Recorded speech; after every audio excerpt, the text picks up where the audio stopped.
Oliver was on a business trip abroad when he got caught in a terrorist attack. Everyone was calling me. My mother-in-law said she and my father-in-law were at the embassy, anxiously waiting for me to help negotiate with them. Even my father, who hadn't called me once in 10 years, rang me. He said he had connections at the embassy and might be able to get Oliver repatriated. Even my best friend, Oliver's colleagues, neighbors, and buddies were all calling to ask for updates. Only I, recovering from childbirth, calmly hung up one call after another. After all, when Oliver saw the news about his ex-girlfriend, a war correspondent, being trapped in a terrorist zone, he had no hesitation in abandoning his wife and newborn to fly out and check on her safety. At the time, clutching my belly with amniotic fluid already leaking, I asked him, "Are you really choosing to abandon your wife and child to fly into a war zone? If you go, Oliver, I swear, I won't clean up the mess for you." He didn't answer,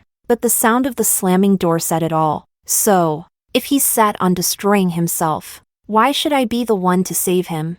Chapter 1. Oliver loved watching international news. I never understood why, until the news 2 days ago. A Chinese war correspondent had been kidnapped during an on-site report. The footage was only a few seconds long, but I recognized her, Julia, the most well-known anchor on the international channel. I was sitting on the couch, heavily pregnant, eating honeydew melon and feeling sorry for the journalist. But Oliver suddenly knocked over the fruit bowl. When he got up, his knee smashed into the coffee table hard. Even I felt my belly tighten at the sound. But Oliver didn't seem to notice the pain at all. He staggered into the kitchen and tried to get a drink, but pressed the boiling water button instead, scalding himself so badly he shattered the glass. After rinsing with cold water, he rushed into the bedroom and slammed the door shut. An hour later, he emerged and said stiffly, I have to go on a sudden business trip." I tightened my grip on the melon but stood up calmly. "Oliver, I'm due in a few days. You really think now is a good time to leave? What if I go into labor?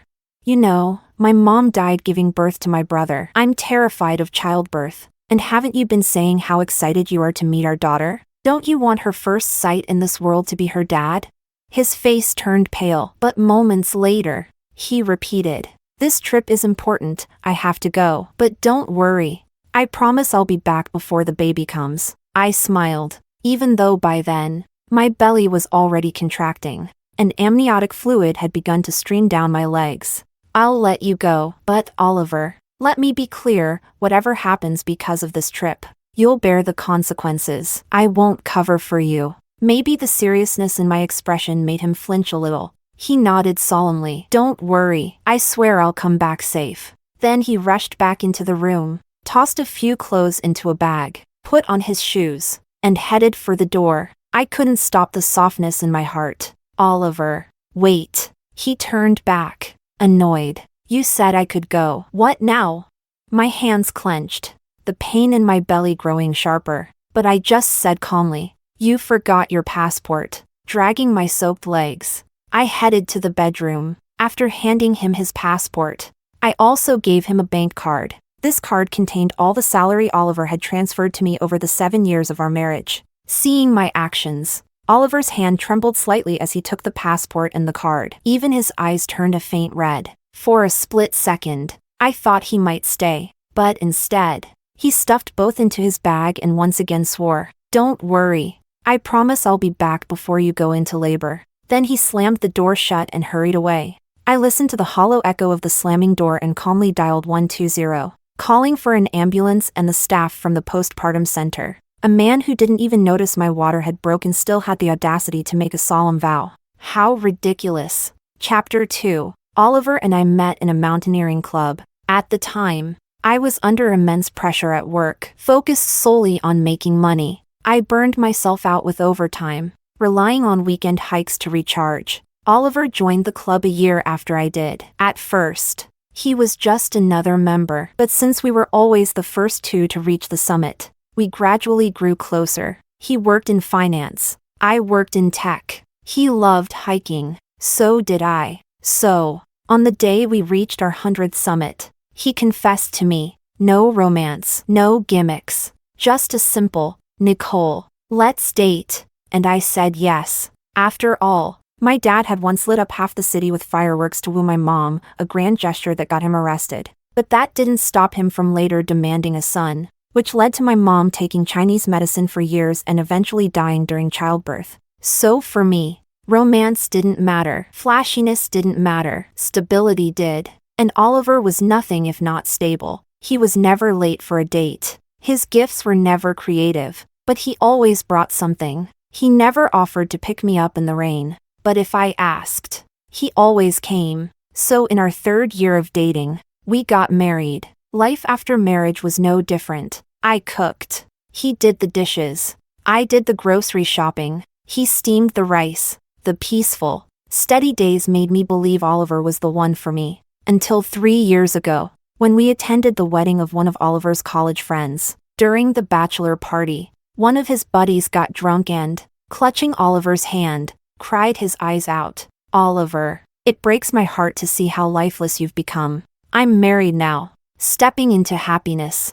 But seeing you like this hurts me so much. If only Julia hadn't gone abroad to be a war correspondent, maybe you wouldn't have shut down and closed off your heart. Oliver immediately looked at me. Ignore him. He's drunk, he said. I smiled but said nothing. Later that night, I made a pointed remark. Oliver, I have many flaws, but my one strength is cutting off love without hesitation. He stood in the shadows, so I couldn't see his expression. But after that, Julia vanished completely from our world. Until now. Chapter 3. I hadn't answered the phone. I had just finished breastfeeding my daughter at the postpartum center when my mother-in-law burst in anxiously. Nicole, why haven't you picked up? Do you have any idea how frantic your dad is at the embassy?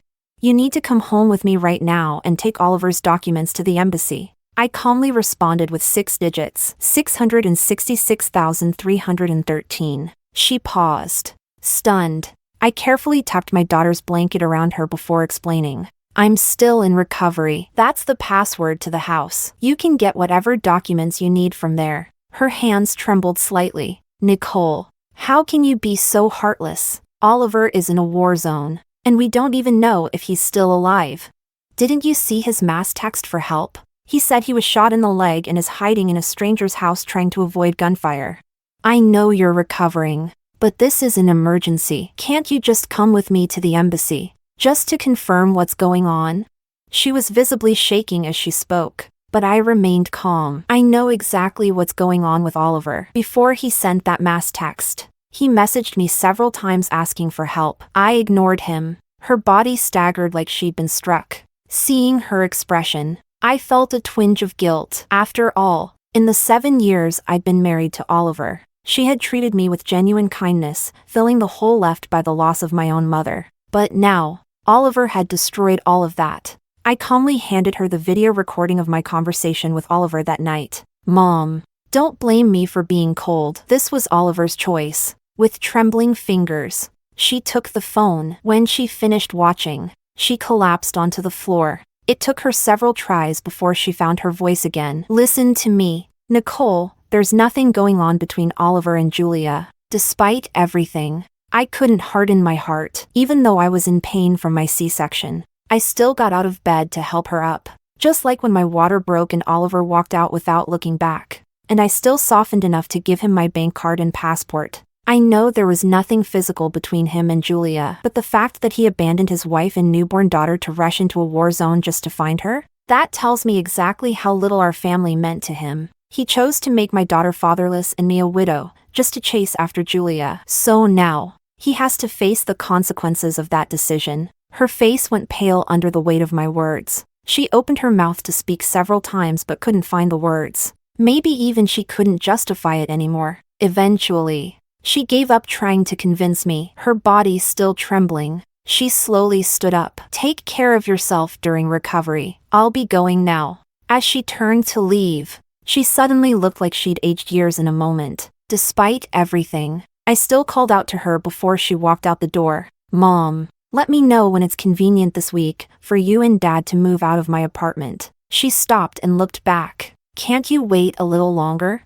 I shook my head. Oliver didn't wait to take me to the hospital after my water broke before hopping on that flight overseas. Did he? I just want everything, our marital assets and all, settled before he returns. Chapter 4. Maybe my words had finally broken my mother-in-law's resolve, because she left the postpartum center trembling and defeated. I let out a long sigh and lay back down on the hospital bed. The incision from my C-section had started to bleed a little from when I helped her up. It hurt a lot, but I simply called the doctor to change the gauze. Calm and composed. That evening, my father barged in furiously. "What's the meaning of this? Why did you send out a message saying you and Oliver are getting divorced?" It wasn't until he brought it up that I remembered. After my mother-in-law left, I had picked up my phone to watch a show. The notifications had been non-stop. Oliver's co-workers, his cousins, his friends, everyone was messaging me, asking about Oliver. It was driving me insane. So I did what Oliver did when he was overseas. I sent out a mass message. "Sorry everyone, Mr. Oliver and I will be getting a divorce when he returns. As for his situation in the war zone and any injuries from explosions or combat, I have no idea. If you'd like updates, please contact his parents directly." Just like I'd expected, the phone finally went quiet, while I was lost in thought. My father, seeing I hadn't replied, angrily kicked the foot of my hospital bed. "This is how selfish you are. Your husband is still in a war zone, possibly dead, and you're already rushing to get a divorce? Is this what I raised you to be? So cold-hearted and ungrateful? Do you know how humiliated I am in front of our relatives? They're drowning me in spit." I curled my lips into a cold smirk. "So what you're saying is, I should be dragging my post-op, stitched-up body around to beg people for help saving a husband who chose to go chase his ex-girlfriend in the middle of a war? Dad, you're a man. You should know men. Do you really think Oliver would be grateful for what I did?"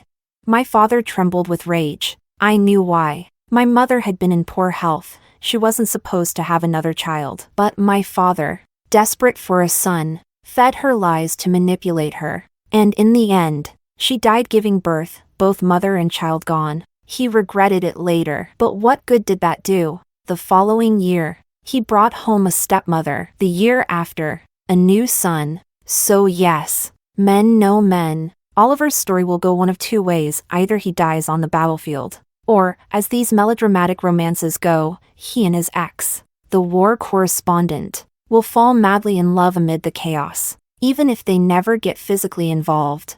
How could I stay in a marriage like that? How could I live with a man willing to risk his life for another woman?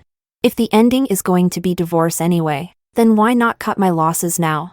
My father and I were never close. He rushed over not out of love, but because it would have looked bad if he didn't show up when his son-in-law got into serious trouble. So after scolding me a few more times, he left the postpartum center. Not once did he ask if my wound hurt, or if his newborn granddaughter was doing well, but I didn't feel hurt, only angry. Because in the end, my daughter had been woken up by all this nonsense her father caused, crying her little heart out. Chapter 5. After that, my life finally returned to peace. I listed the house Oliver and I shared for sale at a low price. Everything inside the marital home, I had someone throw it all out. Oliver's personal belongings, all packed up and delivered to his parents' house. Other things, like the crib, stroller, and baby clothes he bought for our daughter, I threw those out too. A father who doesn't love his child doesn't deserve a place in her life. Before selling the house, I asked my mother-in-law if she wanted to buy out my half.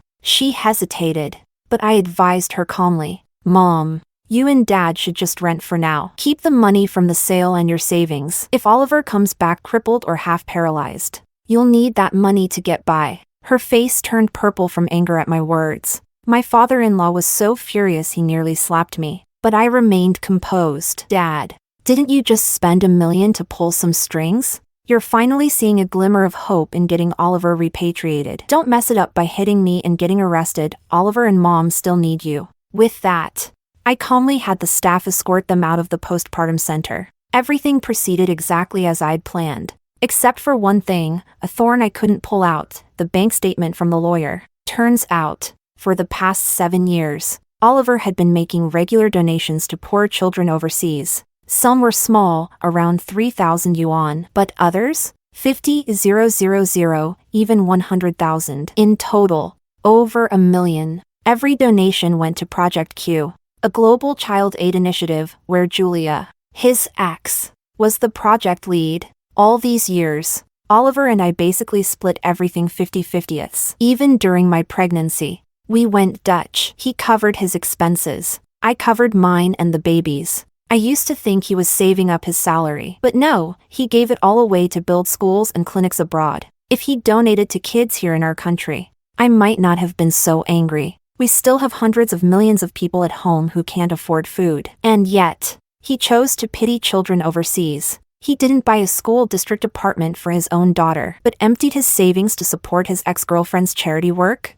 Whatever remaining feelings I had, they vanished. Just before I left postpartum recovery, Oliver was finally repatriated. I breathed a sigh of relief, thankfully. His dad's million hadn't been scammed. But that relief was short-lived. Another sharp sting pierced my chest. Still, I quickly pulled myself together. I did my makeup, changed clothes, and headed to the airport calmly. After all, everything had been divided. It was time to hand him the divorce papers. When I arrived, the waiting area was packed. Oliver's relatives, friends, his parents, they were all there. When they saw me, they all gave me strange looks. I ignored them. Before long, Oliver was wheeled out by airport staff. Walking beside him was a dark-skinned woman, clearly sunburned. The two looked close. As she stepped down from the jet bridge, she stumbled a bit on a stair. Oliver immediately rose from his wheelchair in alarm, urging, "Careful, you were just shot in the leg."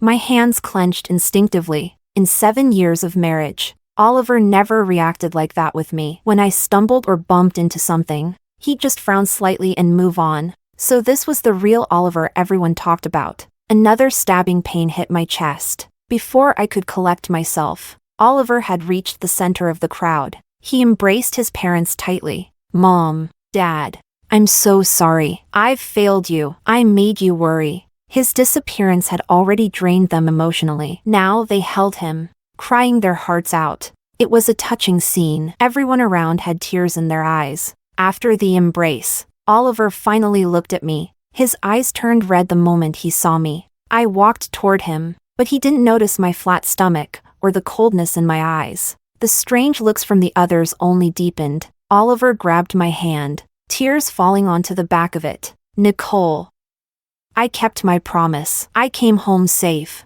His tears were warm and disgusting. I wiped them off using the motion of patting his hand. "I'm glad you're back." Then, calmly, I pulled out the divorce papers I had prepared long ago. "I need to get home to care for our daughter. Let me know if now's a good time to sign these." Chapter 6. Oliver's eyes widened instantly, staring at me in disbelief. But I spoke calmly. "Oliver, I told you that night, if you chose to go to that war-torn country, you'd have to face the consequences." As I said it, my eyes dropped to his leg, still wrapped in gauze, already stained with dark, dried blood. Not just the consequence of nearly losing a leg in a bombing overseas. Not just the consequence of your parents losing sleep night after night, desperately pulling strings to get you repatriated, but also the consequence of losing me, losing your daughter, and losing the little family we once had. "Oliver, you're a man, and a man should keep his word." My words made his entire body tremble. Maybe even he hadn't expected I could be so resolute. After all, in the 7 years of our marriage, I never shouted, never fought. He didn't give me money, I didn't ask. He didn't do chores, I picked up the slack. He asked for private space, even wanted 2 nights a week to sleep alone in his study. I gave him that, too. He was convinced I was hopelessly in love with him, and I was madly in love. In fact, why else would someone like me, terrified of marriage and motherhood, step into both for him? Give him children? But Oliver shattered the only bit of courage I ever had. He led me down the same tragic road my mother took. I don't hate Oliver, because I chose all of this myself, and I'll bear the consequences. But that doesn't mean I'll be a doormat, endlessly forgiving him. I already made the biggest compromise, accepting that he held someone else in his heart while still married to me. Just as we stood there silently staring at each other, Julia walked up anxiously. "Sis, there's really nothing between Oliver and me. You've misunderstood." I curled my lips into a cold sneer. Whether I misunderstood doesn't matter. But if you don't want everyone else to get the wrong idea, then how about returning the $1,000,000+ yuan? As I spoke, I pulled out Oliver's bank statements. These are the transfers Oliver made to your foundation over the years, about 1.2 million yuan in total. That money was part of our marital property, even if it was a donation. I have the legal right to trace it. If I take this to court, your little charity won't come out clean either, will it? I sneered again. And by the way, don't call me sis. You're his ex. Call him Oliver GE or whatever. That nickname makes me sick. Then I turned back to Oliver, whose face had gone even paler. Looks like you're not in the shape to sign the divorce papers today. In that case, I won't push it. I wish you a smooth recovery. Hopefully, you'll be able to drag that busted leg to divorce me soon, without caring about the shocked stares from everyone around us. I turned and walked out of the airport with my head held high. But only I knew, beneath that proud posture, my fingernails were digging so hard into my palm that the pain felt like a knife. People say divorce is like being skinned alive. They're not wrong. Some people can't endure it. I just happen to be one of those who can. Chapter 7. The moment I handed Oliver the divorce papers, I rushed home without pause. But my baby girl, still so tiny, cried until her face turned red because she couldn't smell the familiar scent of my body. My heart clenched instantly. I hurriedly lifted my shirt and began to breastfeed her. Feeling her warmth against me, the tears I had been holding back finally spilled from my eyes. I'm sorry, Sophia.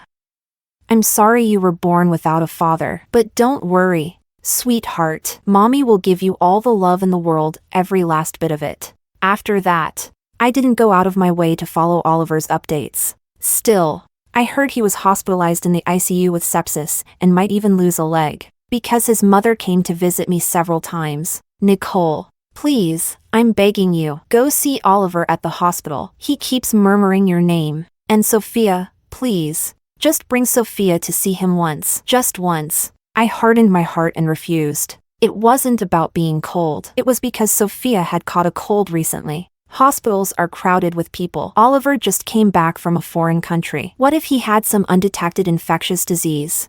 I couldn't use my daughter's health to satisfy Oliver's guilt. Even if Oliver had never gone abroad, even if he were just sick, I still wouldn't bring my 1-month-old baby to a hospital. And if he hadn't gone overseas in the first place, none of this would have happened to him. Once I made it clear I wouldn't budge, my mother-in-law visibly aged with each visit. I felt a little sorry seeing her like that, but all I could do was hold her hand and try to comfort her, telling her that Oliver would be okay, that he had always been lucky. His father, on the other hand, had a much shorter fuse. He showed up at my place several times yelling, pounding on the door so hard it shook the frame. Every time, my already sick baby girl would cry in fear and throw up milk from the stress. Even the nanny couldn't stay silent anymore. This family is unbelievable. The baby's so little and needs peace and quiet to recover, and they show up shouting every few days. Their son runs off to chase his mistress overseas, gets shot and crippled, and now they're trying to guilt you into bringing their only granddaughter to see him? Honestly, better if he were dead. That night when I got your call and rushed over, I found you lying in a puddle of blood and amniotic fluid, crying in pain on the floor, all alone in that house. No one was there. I wanted to scream for you. If you were my daughter, I'd have chopped that whole family to pieces. I didn't comment on the nanny's rant, but I had to admit, this house really wasn't a home anymore. Later, while sitting in the room in silence, I turned to the nanny and asked, "Does your family live in the countryside? Could I stay there for a year? I'll pay rent." Of course, she was surprised at first, but seeing how bad things were for me, she replied right away, "No need for rent. Just come. The conditions aren't great though, I'm afraid." I gave a bitter smile. How could it be worse than here? Clean air, fewer people, the countryside will be better for Sophia. She agreed immediately. That very day, we began packing our things. The next morning, we set out early, driving toward her hometown. Chapter 8. Even though the nanny said she didn't want rent, I transferred her 50,000 yuan on the spot as payment for the year. It was only at that moment that I truly appreciated how grateful I was I had never relied on Oliver for anything otherwise. I could never have walked away this cleanly. Just as I was carrying bags downstairs with the nanny, heading to the underground garage, I opened the door and came face to face with Julia. She looked at the luggage in my hands and frowned slightly. Oliver's still in the hospital, barely clinging to life. And you're moving out instead of being by his side? Her tone carried judgment and complaint, like some kind of saint. The sight of her made me nauseous. Wasn't it you who got Oliver into this mess in the first place? And now you stand here, high and mighty, trying to guilt-trip me? Julia, having a face is a good thing. You might want to pick yours up off the floor. Julia's expression soured. You're being petty. I've told you again and again, there's nothing going on between Oliver and me. I had no idea he would come to the war zone to find me. I let out a bitter laugh. You had no contact with him? None at all? Then how did he know your foundation was short on funds? And why is it that every time he donated money, it just happened to be when you needed it? Her face turned pale. I cut her off sharply. If you can't explain, then don't say anything. There's no rule that says a famous war correspondent can't also be a homewrecker. People are complicated, I get it. Julia's face went even whiter. Please stop spreading lies. I never interfered with your marriage. I never wanted to. I smiled coldly. What a coincidence. I never wanted to get in the way of your little romance with Oliver. Either. You two can do whatever you want. Oh, and if he ever wakes up, be sure to tell him, unless it's about the divorce. Don't contact me again. With that, I shoved past Julia and stepped into the elevator. The nanny followed behind me, holding the baby, her eyes wide and glaring like laser beams. Chapter 9. After that, I never paid attention to anything about Oliver and Julia again. I changed my SIM card and moved in with the nanny, taking my daughter with me. The nanny's home was modest, but peaceful. Her husband worked out of town, and her son was already in college. Each day, I wobbled around with my daughter, feeding chickens, raising ducks, and honestly, those days were easy and joyful. It wasn't until my daughter turned 1 that I finally returned to the city Oliver and I had once called home. I reopened WeChat, which I hadn't touched in over a year. The moment I turned on my phone, it was bombarded with messages, freezing on the spot. I deleted all chats immediately. Once the phone calmed down, I sent Oliver a message. I'm back. Let me know when you're free so we can go finalize the divorce at the Civil Affairs Bureau. He didn't reply. Just when I began to wonder if he might actually be dead, a knock sounded at the door. I jumped. I quickly glanced at the nanny, signaling her to take the baby into the room. Only once the door was closed did I go to open it, and there stood Oliver. I froze. He looked much older, more defeated, and when I saw he was missing a leg,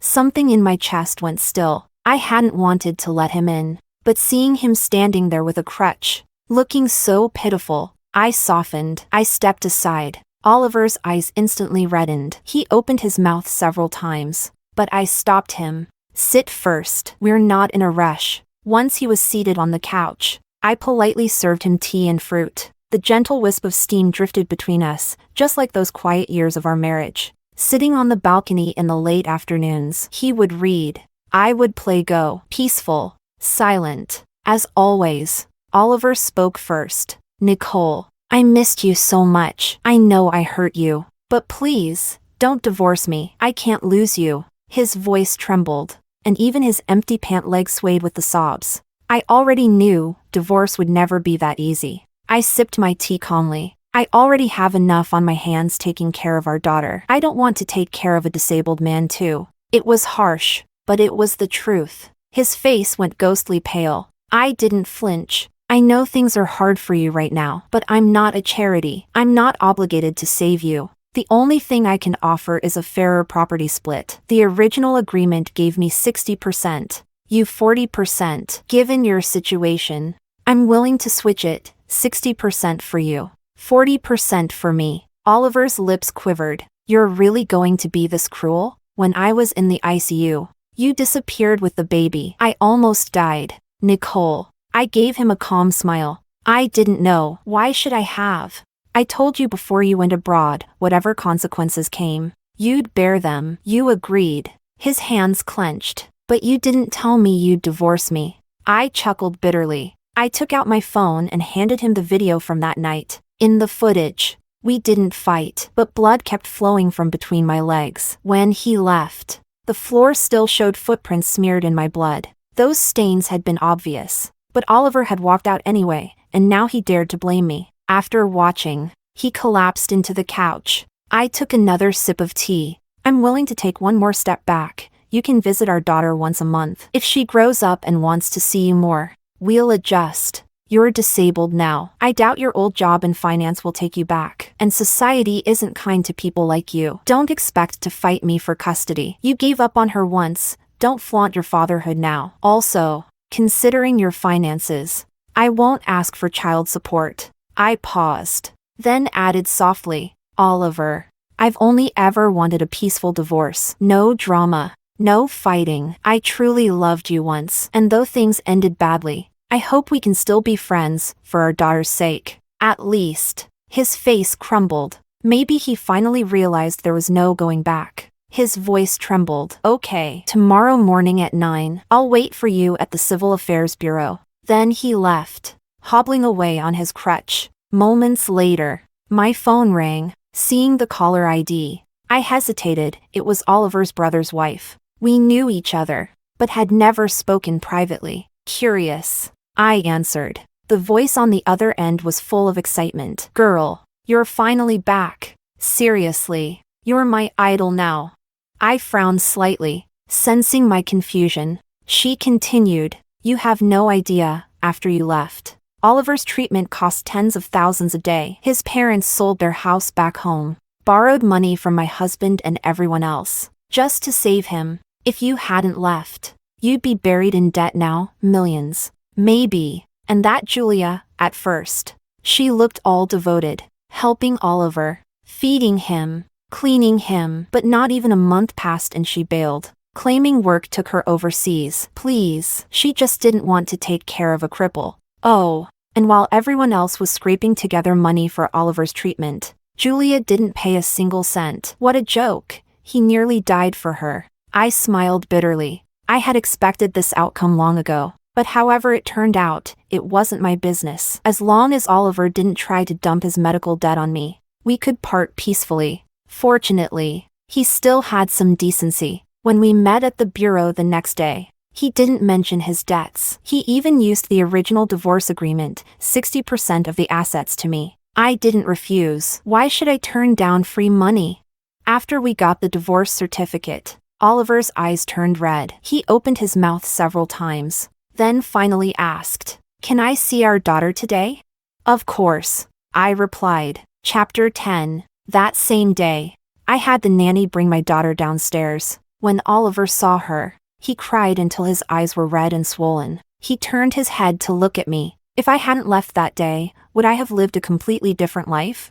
I gave a small smile. I don't know about the rest, but my daughter would have had a father. Oliver burst into tears again at my words, but I pretended not to see. I only let him stay with our daughter for 30 minutes before I said calmly, "She's about to take her nap. You should go. Come again next month." His hands clenched tightly, but in the end, he said nothing. After that, Oliver came every month without fail to spend a little time with her. Sometimes he asked if he could take her to visit her grandparents. I refused every time. When she turned 6, I finally gave her the choice whether to visit her grandparents, whether to go to her father's place. She did go with him once, but never again, because during that one visit, my father-in-law spent the whole meal cursing me. After that, my daughter never went back. Oliver's visits dwindled too, especially after he remarried when our daughter was 10 to a woman with little education and, apparently,